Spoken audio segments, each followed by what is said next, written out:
Welcome to Coach's Corner, everybody, on this beautiful Saturday, April 29th. I am your host, Coach Paul Tripoli. Coach Trip to my players, right? 8 great years at Catholic High School, 5 fantastic years at Tate. Today, we got a great interview. Marc Mero, talk a little bit more about him. Don't forget Monday and Wednesdays, Coach Trip's Tips or the Bear Facts, BEAR Facts.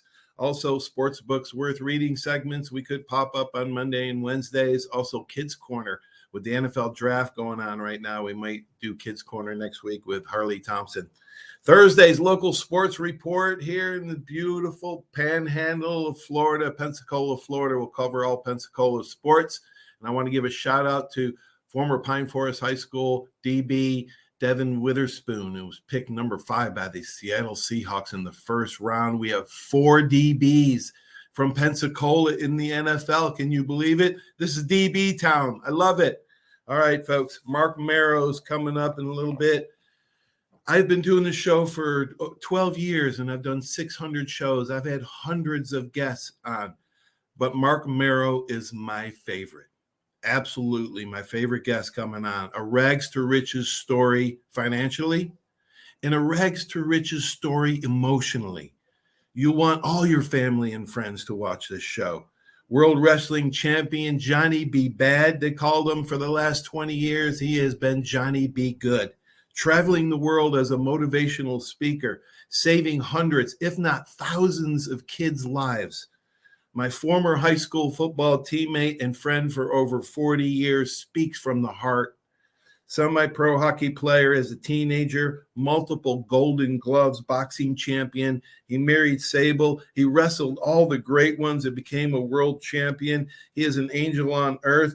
You don't want to miss this story. Coming up in 2 minutes, folks, here on Coach's Corner, we try to inspire and educate the mind to think, the heart to feel, and the body to act. 2 minutes, Marc Mero's coming up. You don't want to miss this. Stay with us after these short messages.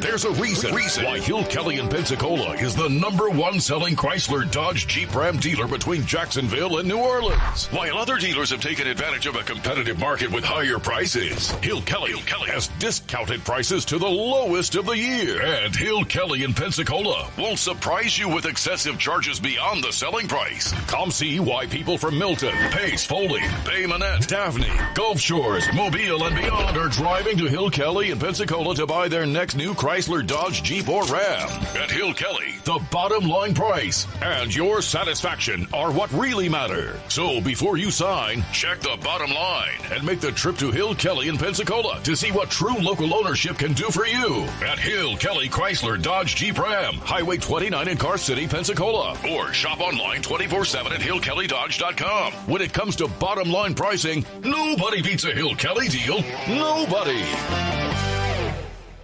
Hey, Bill, some game, huh? I haven't really noticed, Paul. What? The biggest game of the year? I've been looking over my insurance. Talk about problems I'm trying to figure out. Well, do what I did. Call the Seiler Agency. They showed me what I needed and what I didn't. They even saved me money. Now, instead of worrying about my insurance, I can worry about the big game. Contact the Seiler Agency at 476-7443 for all of your insurance needs. Your independent agent for home, auto, boat, RV, commercial, general liability, life, and sound investment strategies. Call 476-7443 today.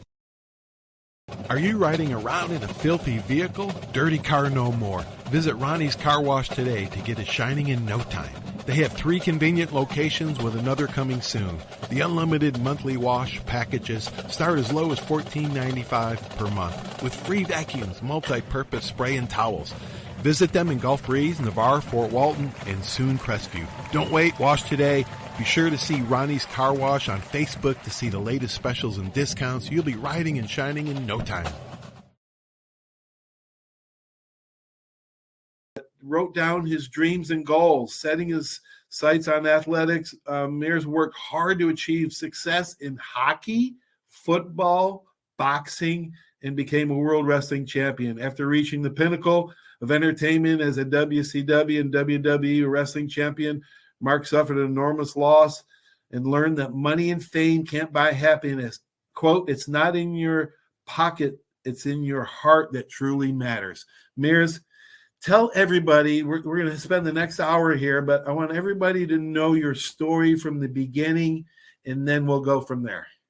Well, obviously it's a long story, but I'm going to give you kind of the short version. I grew up in Buffalo, New York, and then we grew up in one of the worst drug and gang infested neighborhoods in the west side of Buffalo.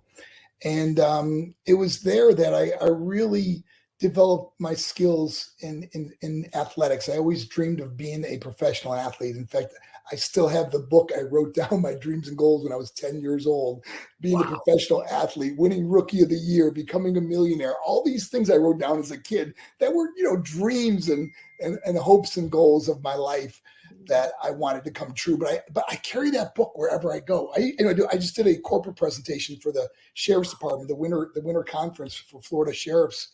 And I had that little book with me, and I explained to them about how important is that. I don't care how old you are, man.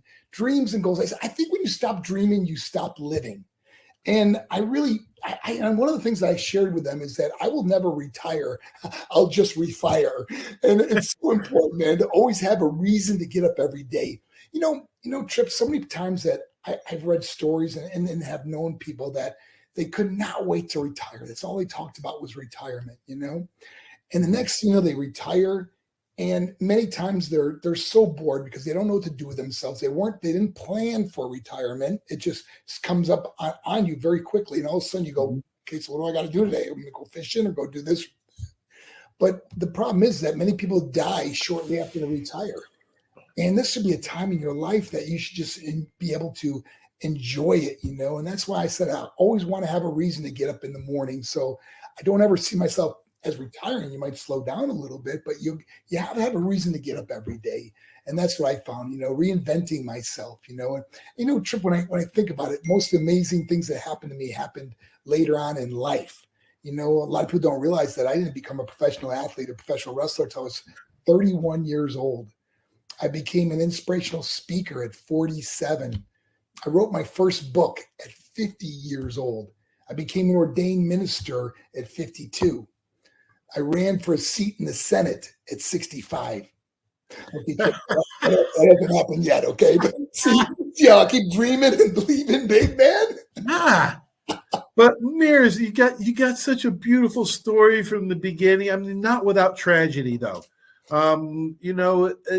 You've spoken to thousands of schools, millions of kids. You've written letters, testimonials from kids telling you that you saved their life, Mears. 99% of people on this earth have not heard those words, maybe except doctors. What is the feeling like when a kid writes you or tells you that you saved his life? Does it get any better than that? Trip, I'd say that's it gives me a reason every day to want to continue to do what I do. I mean, you take on a lot of heartache because remember, we get about 100 messages a day through our social media platforms, and we have a staff that goes through all those letters. And then, of course, ones that are forwarded to me that I personally answer are obviously kids that are suffering from depression, anxiety, being bullied or abused, and certainly kids that feel suicidal. I just got one yesterday, matter of fact, and I get them every couple of days. You get one like that, and these are kids that we really have to pour into, let them know that somebody cares, that somebody's there for them, Trip, I share a quick story with you. I spoke at a school recently, and the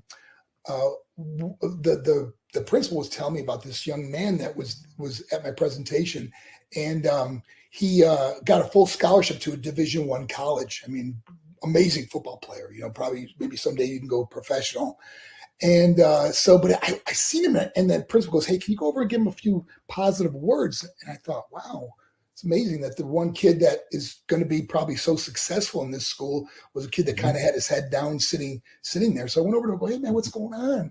And he goes, "Hey, I really enjoyed your presentation today. It really, really inspires me." And I said, "Man, I heard you got a scholarship to a Division I school." I said, "Man, you got so many scholarships. It's amazing. Now you get to pick where you want to go to one of the best schools in the country." I said, "Your parents must be so proud of you." And he said to me, "They never saw me play." Trip, Could you imagine us being athletes that our parents never came to a game or Yeah. sporting event? You know when your mom or dad's in the stands, you hear their voice, Right. And I got to tell you, that one really hit me because of being an athlete myself and hearing my mother screaming in the whether we're on the football field or in the hockey rink or boxing or wherever, hearing that voice, knowing she's there or my father's there. My father used to work my corner for my boxing matches. So I thought, wow, how sad is that to go through life, but to become that successful and never have nobody in your corner? Mm-hmm. It just Mm-hmm. really spoke to me, and it really made me think about what so many young people are going through today, because it's such a different world, Trip. I mean, we could look at, a lot of people say these kids are so soft today, they need to be toughened up and this and that, but we could also see what social media and what we have designed for them in a sense. When the parents always say something like, I never wanted as tough as I had it for my kids. Maybe that's why you've become so successful, because through our struggles, we find our strength. And many times when you just hand something to someone, it's not always valued. And Trip, I saw this at my own presentations. When we went to a school and we didn't charge them nothing. We just did it for free, I noticed something that happens when a school pays for us to come, because obviously airlines and hotels and rental cars are very expensive. People have no idea the money that's involved in traveling all over the country, But when we did a school, we said, this school's really hurting. We're going to do this for free. We would show up at a school, and I'll never forget this. The principal goes, "Oh, is today the presentation?" Like it was not even a big deal because the school had no skin in the game, Right. And it's so important. And I think it's the same way in life. When you're just handed something, you don't value it as much as if you had to work for it. And I think that's what we're losing a lot, is the work ethic that maybe we saw our parents or our grandparents have that we don't see as much today, that we're not instilling in our kids. And then when you hand a kid one of these cell phones right here, I got to tell you, man, you are handing a child something that is, especially when these kids are getting, we would do these parent conferences and they're giving their kids 5, 6, 7, 8 years old. They're handing them an iPhone, It opens a door to violence, to pornography, to so many illicit things that kids can't even comprehend what they're even viewing at that age. Right. And then we wonder why our kids are so, they're so sexually active at such a young age, or promiscuous, or going through some hard times, or feeling they don't own up to what someone else looks like, Right. You're right. You're right about that, Mears. The kids, I get questioned, do the kids change? No, the kids don't change. It's the parents that have changed. The kids are like a piece of clay. You can mold them if you just give them direction and caring guidance. Today, Mark, you're still traveling around the world. When you founded Champions of Choices in 2007. And you do anti-bullying, substance abuse, suicide prevention, and lives are saved and changed, and thousands of people credit you. But you have not been without tragedy. You have been to, I'm guessing, hundreds of funerals that most people would never even ever attend, would never even experience it. So you're saving kids' lives, but I think, did the pandemic hurt mental health for teenagers as well? Yeah. Trip, you're so right. I mean, any of your listeners out there that have experienced the death of a loved one know exactly what I'm about to say, is that it's one of the hardest things to go through. My mother was only 58 years old when she died, and 2 weeks later, my 21-year-old brother died. 2 weeks from the death of my mom. And it was so strange to be at the same funeral home, seeing the same casket and the same people. And it was almost like, I remember people that were lined up to speak to us were like, "Mark, I don't even know what to say." And it was like, you don't have to say anything. Just you being here means so much to anyone that's grieving or going through a hard time. But, Trip, all these deaths that I've been through in my life, that I've seen so much tragedy and hurt and pain and brokenness in people's lives, have really helped me to understand and to help others go through it, to walk through that. I got a letter today, matter of fact, this young man, his cousin died. They were very close and just died suddenly. And he's like, I can't go on. I mean, he's married, he's got kids. He's like, I'm having so much trouble going on. And the one thing I say to people that are going through the grieving process, and we all grieve differently. When the worst thing you could say to someone is, man, just get over it. Some people, it might take a week, a month, a year. And sometimes people have a lot of trouble getting over it. But what has really helped me, and I want to share this, is that when my mom died, and just like your parents, they were at all our sporting events, and they loved us so much. And my mom would never want to see me constantly grieving, being depressed, hurting, not getting out of my life and living a victorious life. She'd be, Mark, are you kidding me? You get going, And that's why I think anyone that really loved us, that has passed on, would always want the best for us too. And you're doing them a disservice by not getting on with your life. Yes, it's okay to go through a grieving process. It's okay to cry and be upset and be hurt. But comes a point where you have to move on with your life because you're affecting everybody else around you, especially children or people that need you in their life for emotional support. Mero, so let's talk a little sports for a little bit. Wildman Mero, Johnny B. Bad. Did Dusty Rose play Chuck Berry's Johnny B. Bad song in Johnny B. Good and come up with Johnny? How did you come up? Who discovered you in wrestling? How did you get started? How did you get your names? Talk a little bit about that story. Okay, well, it's an amazing story. I remember I was in my apartment with a bunch of friends. We were all just drinking beers, watching TV. My buddy was flipping through the TV channels, and he landed on professional wrestling. And I've always been a good athlete. Now, remember, I'm 30 years old at this point in my life, and I said, "Hey guys, I can do that." They all busted out laughing. They're going, "Oh yeah, right, Mark. Those guys are so big, they'll pick you up over their head and throw you right out of that ring." Then my other buddy goes, "Mark, you're 30 years old. What are you going to do? Start a pro career now?" And I said those two words I carry everywhere I go. I believe. And so, but it's always about the action you take next towards dreams and goals. I mean, dreams and goals mean nothing. They're just a wish if you don't do something towards them. So the action I had to take was I had to find out where there was a wrestling school. I didn't know how to wrestle. I never did professional wrestling before. And I was living in Venice, Florida. There was a wrestling school in Tampa, Florida, about 60 miles apart. I started going there after working on weekends. 1 year later, a bunch of guys at the gym were the guys that got beat up on TV. They drive 9 hours to Atlanta, Georgia to get beat up on TV for $150 by like superstars, like Sting and Road Warriors and stuff, So I said to them, "Hey, can I go with you guys?" And because they choose, like when you get there, they look at all the guys, they choose who they want to be on television. Well, they chose me to be on television. And I had to wrestle. My first match was like against Doom, who was world tag team champions. These two big guys, man, Ron Simmons and Butch Reed, they were badasses, and they beat the hell out of you. I mean, when people go, wrestling's fake, well, not that it isn't. Them guys really beat the crap out of you. So anyways, long story short, after the match, Dusty Rhodes approached me and he said, "Hey, kid, anybody ever tell you look like Little Richard?" And I said, "Little Richard?" See, I thought he was talking about a wrestler, Little Richard. I said, "I never heard of Little Richard." He goes, "You don't know Little Richard?" And I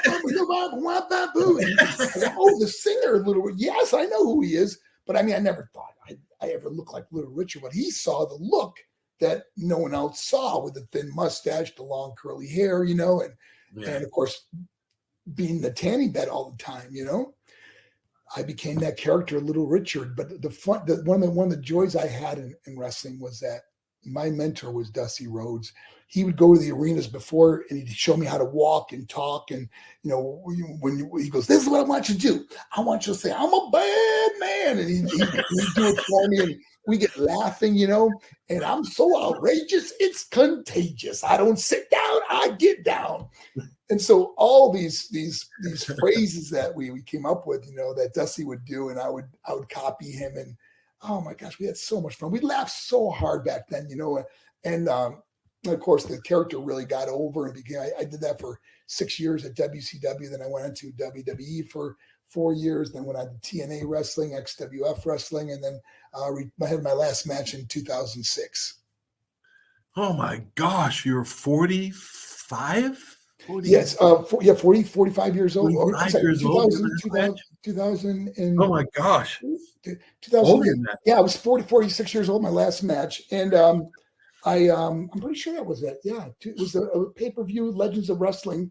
I'm pretty sure that was 2006. Yeah, I think it was. I always kept in good shape, and I still try to, I came from the gym just a little while ago before doing this. Tell the story how God saved your life in the shower that day, man. It's powerful. Wow. Well, there was a time in my life, I remember leaving wrestling and with my ex-wife was Sable. Mm-hmm. And we had like $5 million. I mean, we knew we were set for life. We had plenty of money, life was going to be great. And we went through a divorce. Of course, the death of my brother, my sister, my father. So many people died in my life, and I was falling into this deep depression. Then she ended up leaving me and divorcing me. And, obviously you split everything in half and I lost that and then went through more heartache and turmoil and the housing market crash, the stock market crash. I mean, all these things and I wasn't keeping up with what I should be doing in my life. Next thing I know, I'm broke. And it was Christmas Day, 2003 was Christmas Day. And I remember I had nowhere to go, no family. My brother was going through his own stuff. My sister was going through her own stuff. I mean, serious stuff. Like we were all in bad places. Mm-hmm. And I drove to Cocoa Beach, Florida. I sat under a pier on Christmas Day. And I just remember watching the waves roll in and roll out. And I just remember feeling like I didn't want to be here anymore. And I got to tell you, this is what the gift that God gave me was understanding. I always looked at myself as one of the strongest people I knew, like I didn't know anyone stronger than me. I'd try to outrun people. I'd try to outfight people, whatever it would be, but to get to a place where you just want to give up, you don't care no more. It isn't like you're thinking about who you're going to hurt. You just don't care. You just get to a place where you don't care. And I remember that was the day I decided I wanted my life. And I drove home and retrieved my handgun. I walked into the shower. And I put my back against the wall, the gun to my head. And the idea was I would slide down the wall and when my bottom hit the ground, just kind of like almost like a wrestling bump, I'd pull the trigger. And as I'm standing against the wall, all of a sudden I get this flashes like of my little brother, my sister, my mother, my father, friends that have passed, all these people that died before me that were just flashing through my head. And I just remember I just couldn't wait to see them, thinking that I'm going to go see them, And then this vision of hell, I don't know what you want to call it, the vision, thoughts, whatever you want to call it, It was like, I remember, and it was weird because in 1981, I'll never forget this pastor I heard speak about fire and brimstone. He was one of the fire and brimstone pastors, but he spoke of hell. And it just stuck with me. It's like, this is a place I don't want to go. And I remember thinking, this is a place I don't want to go. I don't want anyone to go here. And I remember just pointing the gun away from me and falling on my knees and asking God for forgiveness. I was just begging him to change my life. I didn't even know what I was going to do, Trip. I mean, here I am starting over. The house is now for sale. I have nothing, And so I got a job as a personal trainer at Gold's Gym. And I'll never forget people would walk in at Gold's Gym. They recognize me from wrestling. Oh my gosh, Marc Mero, what are you doing here? I go, I work here. They go, you work at Gold's Gym? And it was like, it was so humbling, but it was like, I found this connection with my clients. I was a personal trainer. And, they have the wall of fame that, clients that get really good results, And I was like 1, 2, 3, 4, 5. All my clients were getting these amazing results. So I decided to open up this little personal training studio down the street. And I hired 4 trainers I brought with me. And this place just took off, man. We started, It's called Marc Mero Body Slam. And that's from the beginning. But then I get this phone call from Melbourne High School. They wanted me to come and speak to their football players. And I thought, yeah, I'll go speak to them. Sure, give tell my story a little bit, and it really inspired these kids. And I started getting emails from kids saying how it inspired them and changed their life and stuff. And I thought, wow, this is really cool. Unbeknownst to me, they called another school and said, hey, we just had this guy come here and speak, and he did a great job. They wanted me to speak to the whole school. And that's how it started snowballing. And then some of my videos went viral, and I've been all over the world. I even went to Russia and spoke at Russia, been to Guatemala, been all over. We average about 230 events a year, Trip. And my God, my 16th year speaking. The only thing we had off, we did virtual events during the pandemic, but our live events were averaging about 230 a year for all those years. It's been an incredible journey. I couldn't be more blessed. And, even though I can't mention God's name at school, I just pray his love and light shine through me in some way. But when a kid contacts me that's suicidal, I can share more of my faith and even pray with them and say, hey, have you ever prayed before? Or, and some kids, they don't believe in God, and you respect that. You can't beat people that have the Bible. You got to respect what people believe in their choices. Like, we all have choices. Right. Wow. Do you know Joe Anoy, Roman Reigns? He's from Pensacola. I've never met him. Of course, I know who he is, obviously, from one of the great wrestlers, one of the leading wrestlers out there today, Yeah. Do you still watch wrestling? Do you still watch wrestling? I don't watch it that often, but I got to tell you, seeing some clips on social media, I really love that whole bloodline thing they're doing at WWE. Yeah. It's one of the things that have really attracted viewership and made it fun. And of course, Sami Zayn has become a big star out of this whole thing. So he's kind of fun to watch now, and their promos and things that they're doing are really fun. So Mears, I want to introduce you to a friend of mine. Sure. This is Coach Mark Hobley here. Hey, Coach.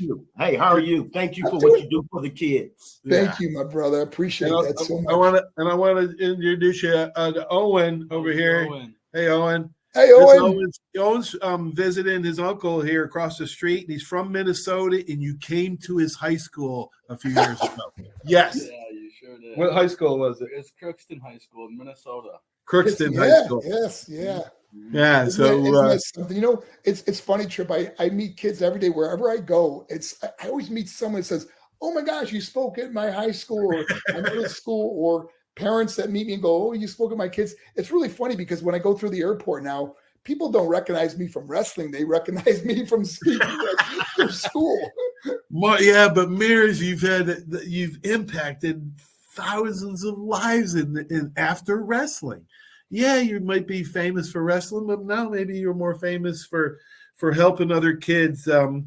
My gosh, we got so much more to talk about.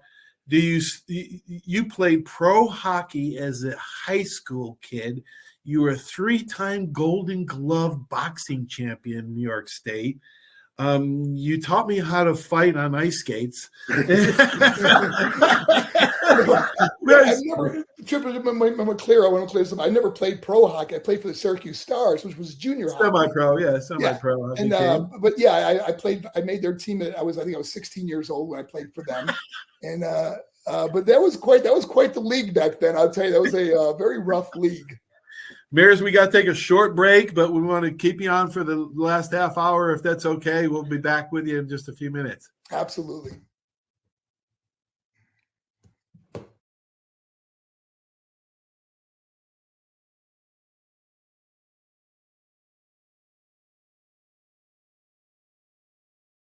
Barnes Heating and Air is a proud sponsor of Alabama football, serving the entire Pensacola community for over 50 years. Barnes Heating and Air is passionate about providing customers with world-class air conditioning and heating repairs, sales, and installation. Barnes Heating and Air is family-owned, insured, and committed to quality. For a free estimate, call 478-0141.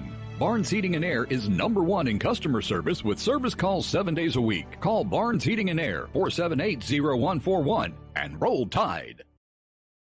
75 years of service and high tech today. It's Pensacola Glass Company at 433-8348. High tech is a term often applied to advanced services and products in today's marketplace. And today, glass is much more than the simple pane of brittle, see-through stuff we hit baseballs through when we were kids. Glass is now a product with unique flexibility in both performance and application. And Pensacola Glass Company is growing right along.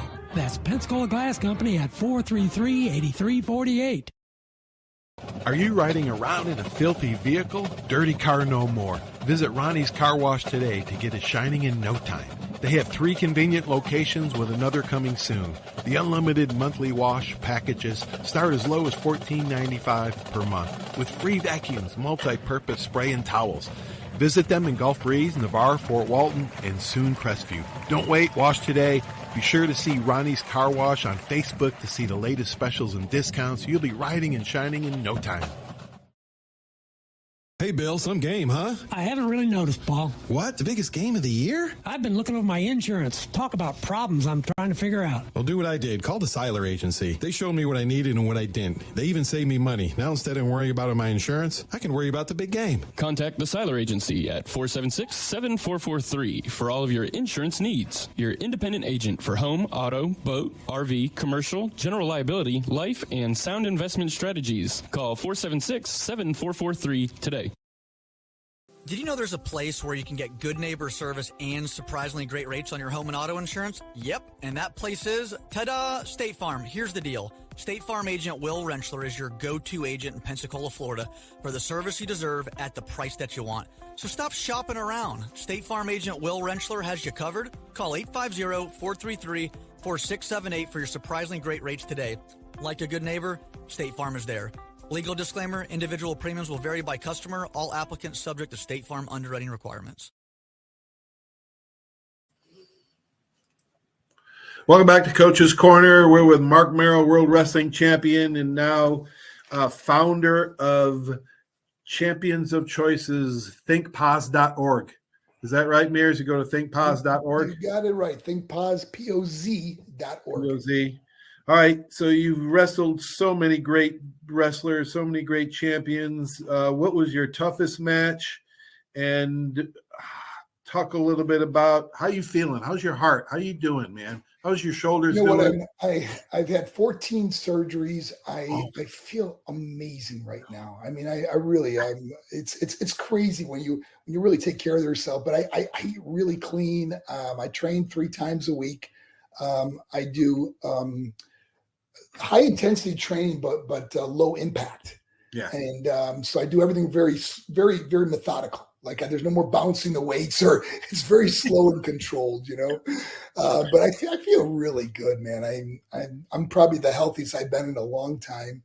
But I was blessed to be in wrestling at probably the greatest time. The Attitude Era back then was probably the greatest time when I got to wrestle so many greats. I mean, when you think of the guys I wrestled, Stone Cold Steve Austin, Diamond Dallas Page, Triple H, The Rock, Big Show, the list, Sting, Ric Flair, the list goes on and on that I was blessed to work with and to have great matches with. Like, for example, there's 3 guys I probably wrestled the most. Okay. When I said wrestled the most because we were in WCW and WWE, but, and I wrestled all those years, but we'd be in programs together where people might see you wrestle, on television at a pay-per-view, but they don't realize you're wrestling that guy every single day across the country in arena shows, But I'll give you 3 that I probably wrestled the most. Stone Cold Steve Austin, because he was Stunning Steve in WCW and then Stone Cold in WWE. We had programs together against each other for years and years, and I beat him in the Intercontinental. When I won the Intercontinental title, I beat him in the tournament. Let's see, Triple H. In fact, Triple H's first title, he was like a 16-time world champion now. His first title was when he beat me for the Intercontinental title, and we've gone back and forth. So we were in W7. We wrestled probably over 200 times. And same thing with DDP. Me and him, man, I probably did more pay-per-views against Diamond Dallas Page than anyone else out there. So I was blessed to wrestle some of the greats, man. What do you have any advice for young wrestlers, young boxers, young athletes that are trying to get into the sport? Yeah, when I look at things that I did right and things that I could have done better, and that's what's really important is I think so many athletes today, if they really want to go to a level of professional or really want to excel at their sport, it's what you put into it. I mean, there are a lot of gifted athletes, but some of the greatest athletes I've ever seen aren't the so much gifted ones, the ones that work so hard and it becomes so amazing. Yep. I'll tell you, let me give you an example. Steve Austin, Stone Cold Steve Austin, he was not one of the greatest athletes. He wasn't like a Shawn Michaels or something, but what he did every single match, he would be behind the curtains and he'd be peeking through watching. I used to think to myself, my God, what does he do? Watch every single match? But I never realized that he understood everybody he wrestled, how he can have a good match with that person because he knew their moves. He knew what they excelled at.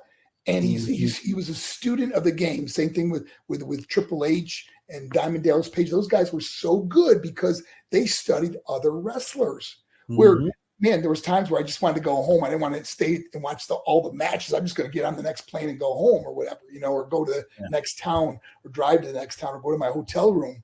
I don't want to sit there and watch all these matches. But as I look back, I thought, wow, I could have probably excelled so much more if I would have understood more, Good. Same thing with young athletes today is what you put into it. I mean, this social media has taken so much of we could spend hours and hours on social media instead of putting that even a tenth of that time into our profession or what we want to do later on in life.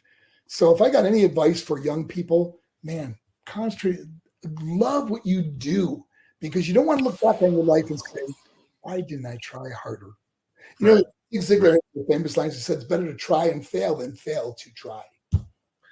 Are steroids prevalent as they once were? I remember you going on national television shows, Nancy Grace and other ones, bringing awareness to the serious dangers of it.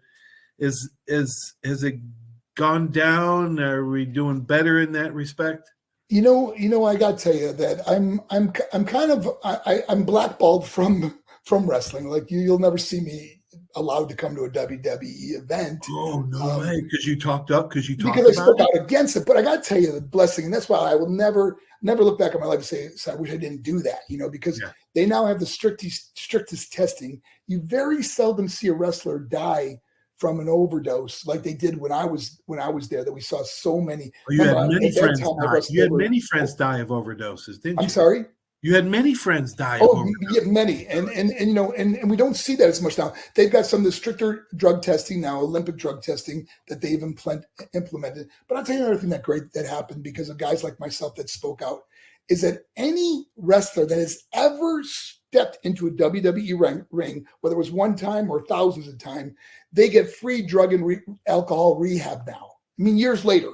Let's say I fell into hard times and started partying again and had to go to rehab.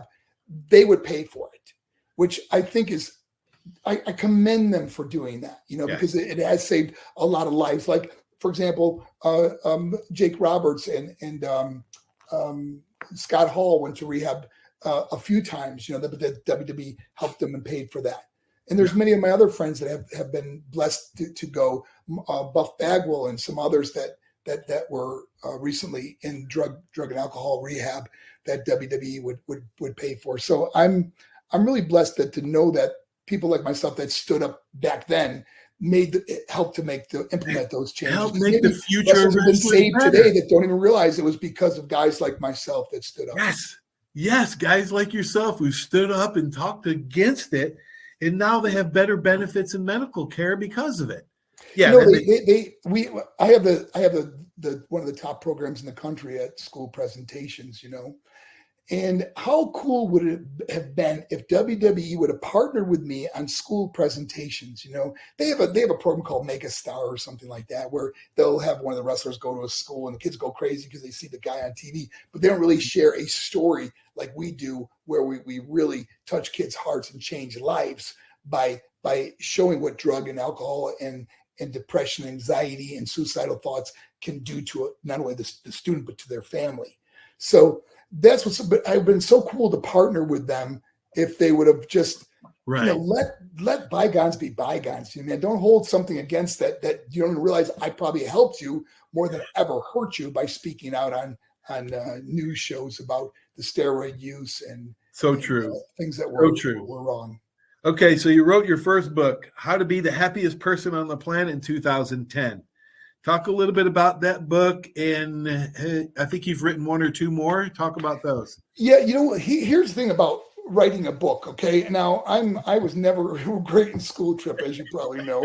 Okay, and but so here's what I did, because I always believe in visuals. Okay, and this is someone out there that has a goal or a dream. Listen to this. Okay, this is very important. All I did was take a Post-it note, and I wrote on the Post-it note, I wrote book 2010. Now, at that time, it was 2008. So in other words, I gave myself 2 years to write a book. I put it on my computer. So every day I'm in front of that computer, I see that Post-it note, book 2010. See, when something's in front of you, it's a reminder. So many times we go, oh, I want to do this or do that. How many times, Trip, have you met adults, people, our peers, that will say, oh, I always wished I would have done this or done that, But when it's in front of you, it forces you to take action towards that goal or dream. So anyways, long story short, every day I'm seeing this Post-it note, book 2010. 1 year goes by, Trip, and I don't do nothing about it, but I'm still seeing it. I'm getting angry at myself because, that stupid Post-it note, I had 1 year left. I started writing as much as possible, and it started coming together. Like the book started it's becoming real because I'm taking action towards my dream or goal. Right. December of 2010, my book was written. I'm sorry, December of 2009, 1 month before 2010, my book was published and was available for sale. So I beat my goal, but it was only because of Post-it note. Otherwise, I'd still be saying, someday I'm going to write a book. Like me. That's what I've been saying, Maris. But you're right. You write it down. You write your goals down, and you look at them. And a goal without a plan, like you said, is called a wish. Coolest thing that ever happened on stage, and the strangest thing that ever happened to you on stage. In schools? No, wrestling. Oh, wrestling. Or schools. The most dramatic thing that happened to you on stage at a school. Either one. A lot of funny things. Like this is really weird, because I've done thousands and thousands of events. You become really aware of the audience, okay? And little things that happen don't bother you. Like, for example, a giant screen falls down in the middle of your presentation, where you can continue speaking, or I've had kids pass out, throw up. I've had a fight break out. I've had announcements. We just had one recently where the announcement came over the PA system while I'm doing my presentation, where the music teacher didn't know that there was a mic turned on in their studio, and she's just yelling at a student who's coming across. And I just said, I'm glad she's not my teacher. And, everybody laughs. And, you got to roll with things, but you become very good at it, because you've experienced a lot of tough things. And also kids that are disruptive, that look for attention. Mm-hmm. You could have the best kids. Like, I speak in front of thousands of kids, and you could have, you're in front of these big audiences. There's sometimes a kid that's going through a really hard time that just wants attention and he's being a jerk.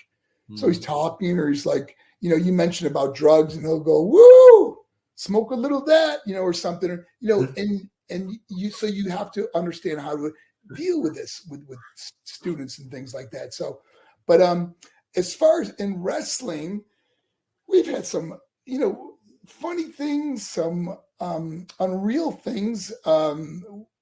Diamond Dallas Page and I have experienced quite a few things because we wrestle each other so many times. But that son of a gun he had wrestling on his mind so much. He would call me at 2 or 3 in the morning when I was sleeping and go, hey, hey, bro, listen, I got a spot I want to try at the show tomorrow. I'm like, what time is it? And it's Dale's. It's 3 a.m. He goes, I know, but I can't sleep. I got to talk to you about this. So he would drive me crazy, man. So you've done thousands and thousands. I remember when I talked to you, you were on the show a few years ago, and you'd stay up at night and write letters to these kids. What do you say to them that you connect? Is it the story, the heartfelt story that you tell them that you connect with these kids? Is that what it comes? Is that what comes from? Oh, don't trip. I can like do this. Let me share something with you, okay? Sure. This student wrote this is one that I actually saved because it really touched my heart. My videos that have gone viral, not just being on stage presence, but my videos on social media. Let me read you one. This is this little girl named Casey that wrote this to me. She said, I had pills in one hand and a drink in the other. I had enough to end my life. I was ready to leave all because I didn't fit in. I felt unwanted, like I wasn't supposed to be around, like I was God's mistake. I looked on Facebook one last time and saw your video about your mom. I looked at your page and with tears rolling down my face, I put the pills away and read your posts. This was 10 minutes ago. If it wasn't for that video, I'd be filled with pills on the way to see God. Thank you. And those are just an example of letters I get that from students that, and Trip, I have, if you can see on my page, I get hundreds of these every single day, Oh my God, Mears, how do you do it every day? But the other thing I get, Trip, and I get kids that are self-harming, and they send me the pictures of their self-harm. And we work on getting these kids in pictures. Then I got this one little girl, she just sent me a picture of, and this was kind of cute. I don't know if you can even see it. It's a picture of a blade and a toilet. And it says, bye-bye blades. I'm doing this because Marc Mero came to my school today and touched me deeply with his story. I'll never forget what he said because it's what changed my life today. Thank you so much. I will never cut again. And, so getting letters like that just keeps you going, Trip. It's, oh my gosh. I got to share some kind of personal, because many times and even as adults, we start doubting ourselves, Trip. We get to a certain age in life, When I started this program, I was married at that time, and I was 47 years old, 16 years ago. And I said to my wife at that time, I said, man, I can do this for maybe 3 years. No kid in middle school or high school is going to listen to a guy over 50 coming on stage trying to talk about stuff, And I'm 62 now, Trip, and I've never connected better with students than I do today. I've never had a better relationship or connection with students. And it's funny because when you show like montage of things I've done, we show like with celebrities, right? You're showing pictures of me having dinner with the president and Muhammad Ali and the rock group Kiss and stuff. First of all, the president was Jimmy Carter. Now, when you think about that, that's like talking about Abe Lincoln to kids. You know what I mean? Like it's actually funny because they're like, "Who's Muhammad Ali?" They're from a different era. So it's kind of hilarious when they're like, "Huh? Who's that?" My gosh, Mears, you're such an inspiration to so many people. You'd have been a great coach. You've been a great football coach. You'd have been a great boxing coach, wrestling coach, because you touch the lives of kids. And I had Danny Warfel on my show a couple of weeks ago, and we were talking about the impact and that his foundation do, and maybe what great coaches, right? The great Billy Graham says, a coach will impact a kid's life in 1 year more than most people do in a lifetime. But you are a coach of life. Man, you're not just a coach of a certain sport, you're a life coach. And Joe Ehrman, a great player, lacrosse and football player at Syracuse, he wrote a couple, really good books that talk about that subject of, teaching kids to be other-centered, right? Not about themselves.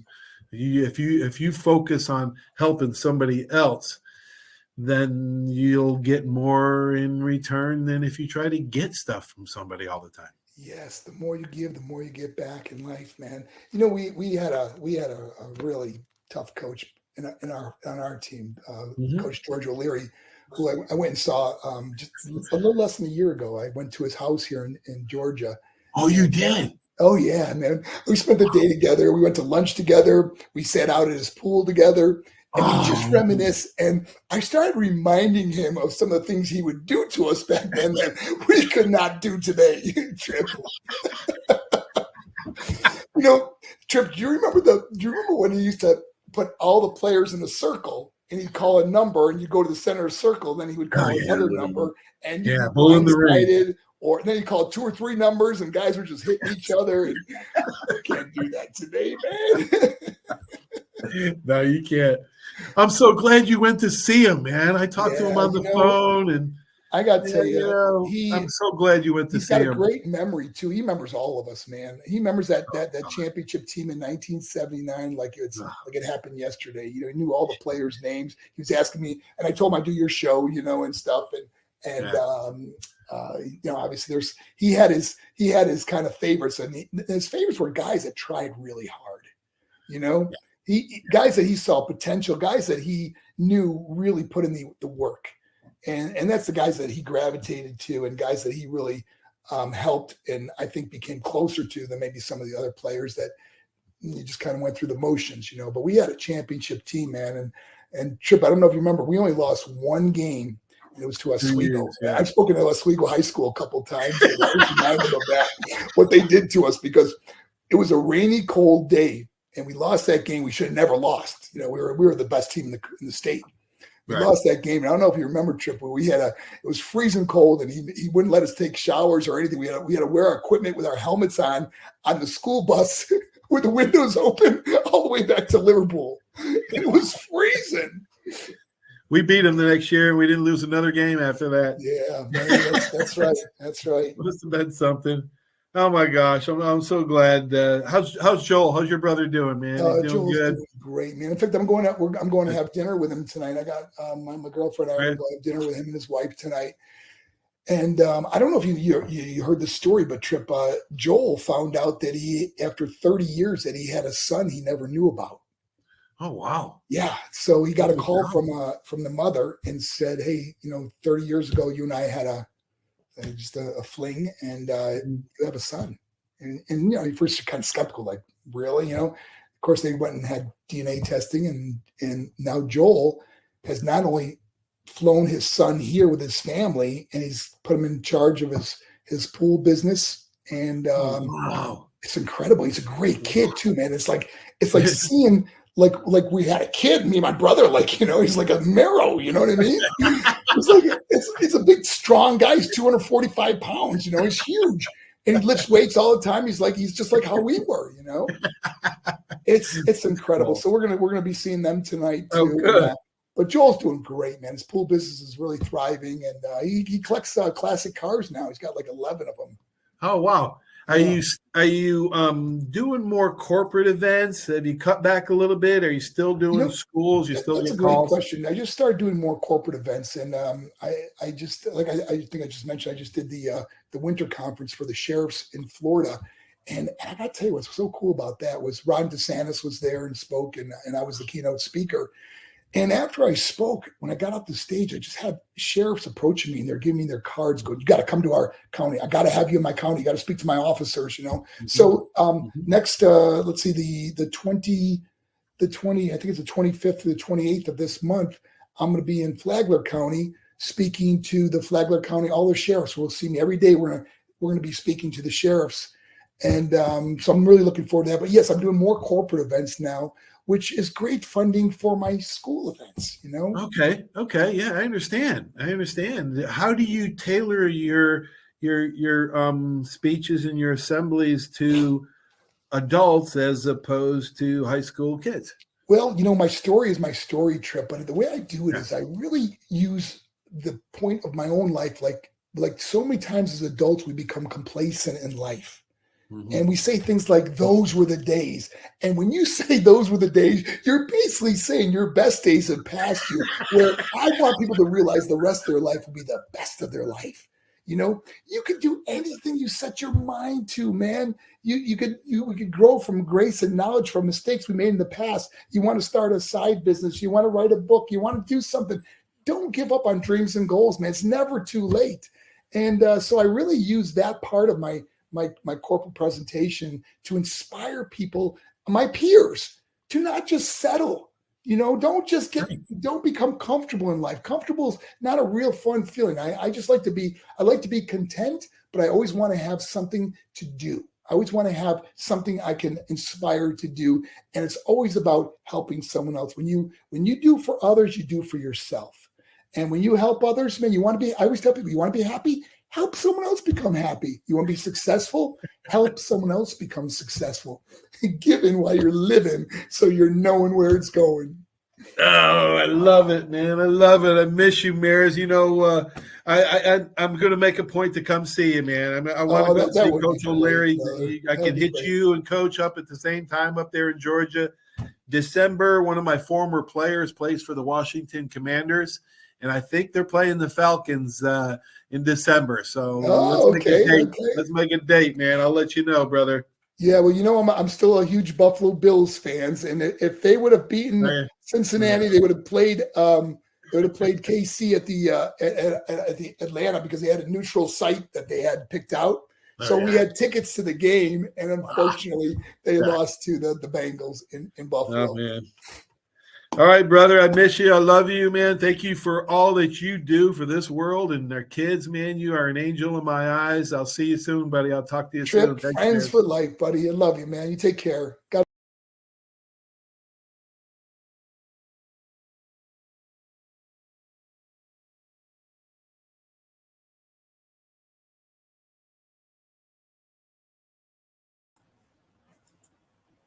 Hey, what an interview with Marc Mero. Is he not an amazing person?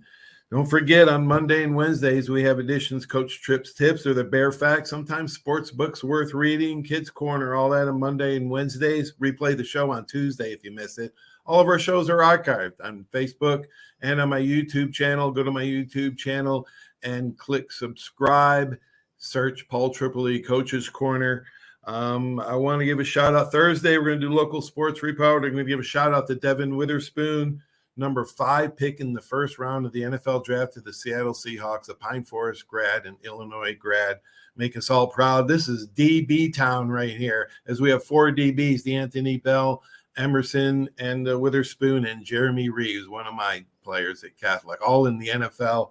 Next week, you don't want to miss it. Dr. Galen McCullough, that's right, world-renowned surgeon, center for the Crimson Tide, 61 through 64, only lost 4 games in his years there.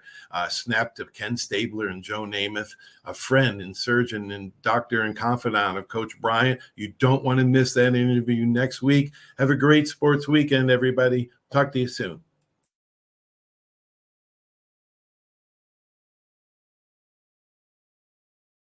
Are you riding around in a filthy vehicle? Dirty car no more. Visit Ronnie's Car Wash today to get it shining in no time. They have 3 convenient locations with another coming soon. The unlimited monthly wash packages start as low as $14.95 per month with free vacuums, multi-purpose spray, and towels. Visit them in Gulf Breeze, Navarre, Fort Walton, and soon Crestview. Don't wait. Wash today. Be sure to see Ronnie's Car Wash on Facebook to see the latest specials and discounts. You'll be riding and shining in no time. Step One works so hard to get you in the perfect car. Looking for a better car buying experience? With the Step One Advantage from Buick GMC, Fort Walton Beach, and Pensacola, receive no-hassle market-based pricing or incentives by pre-ordering. Looking to sell or trade? Our dedicated team will even come to you. Plus, every vehicle sold at Step One supports local charities right in your neighborhood. Experience the Step One Advantage at Buick GMC, Fort Walton Beach, and Pensacola today. 75 years of service in high-tech today. It's Pensacola Glass Company at 433-8348. High-tech is a term often applied to advanced services and products in today's marketplace. And today, glass is much more than a simple pane of brittle, see-through stuff we hit baseballs through when we were kids. Glass is now a product with unique flexibility in both performance and application. And Pensacola Glass Company is growing right along. That's Pensacola Glass Company at 433-8348. Did you know there's a place where you can get good neighbor service and surprisingly great rates on your home and auto insurance? Yep, and that place is, ta-da, State Farm. Here's the deal. State Farm agent Will Rentschler is your go-to agent in Pensacola, Florida for the service you deserve at the price that you want. So stop shopping around. State Farm agent Will Rentschler has you covered. Call 850-433-4678 for your surprisingly great rates today. Like a good neighbor, State Farm is there. Legal disclaimer, individual premiums will vary by customer. All applicants subject to State Farm underwriting requirements.